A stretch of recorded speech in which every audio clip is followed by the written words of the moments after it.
সংসদ অধিবেশন চলছে, সেখানে আছেন সহকর্মী সাইফুল রিপন। আমরা সরাসরি চলে যাচ্ছি সেখানে। সাইফুল, সংসদ অধিবেশন নিয়ে কি তথ্য আছে আপনার কাছে, জানাবেন।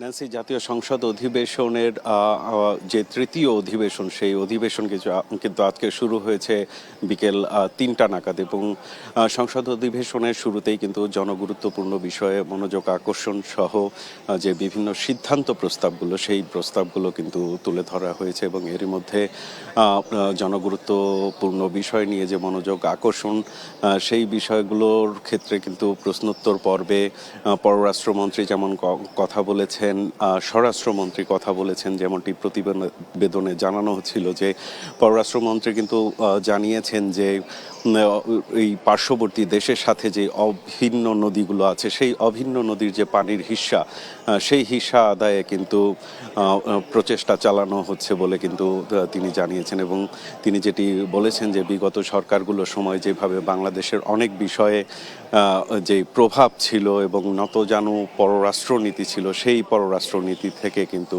বাংলাদেশ এখন বের হয়ে গেছে এবং বাংলাদেশ নিজের স্বাধীন সার্বভৌমত্ব বজায় রেখে তার সামনের পথগুলো এগোবে, এমনটি কিন্তু প্রত্যাশা জানানো হয়েছে পররাষ্ট্রমন্ত্রীর পক্ষ থেকে। এছাড়াও স্বরাষ্ট্রমন্ত্রী প্রশ্নোত্তর পর্বে কিন্তু আইন শৃঙ্খলা পরিস্থিতি বিগত যেই সময়গুলো ছিল, সেই সময়গুলোর চেয়ে তুলনামূলক উন্নতি হয়েছে, এমনটি কিন্তু তিনি দাবি করেছেন। যদিও বিরোধী দল সেই বিষয়টি কিন্তু মেনে নেয়নি, এবং তারা যেটি বলছেন যে আইন শৃঙ্খলা পরিস্থিতির যেই আশানুরূপ উন্নতি, সেই উন্নতি কিন্তু তারা দেখতে পাচ্ছেন না, এবং এই বিষয়ে ব্যবস্থা নেওয়ার কিন্তু তারা তাগিদ দিয়েছেন। এবং আজকের এই জাতীয় সংসদ অধিবেশনে কিন্তু 3টি বিল উত্থাপিত হওয়ার কথা রয়েছে, এবং গুম প্রতিরোধ প্রতিকার আইন সেটি বিল আকারে উপস্থাপন হওয়ার কথা রয়েছে। সম্পত্তি হস্তান্তর বিষয়ক একটি বিল উত্থাপনের কথা রয়েছে।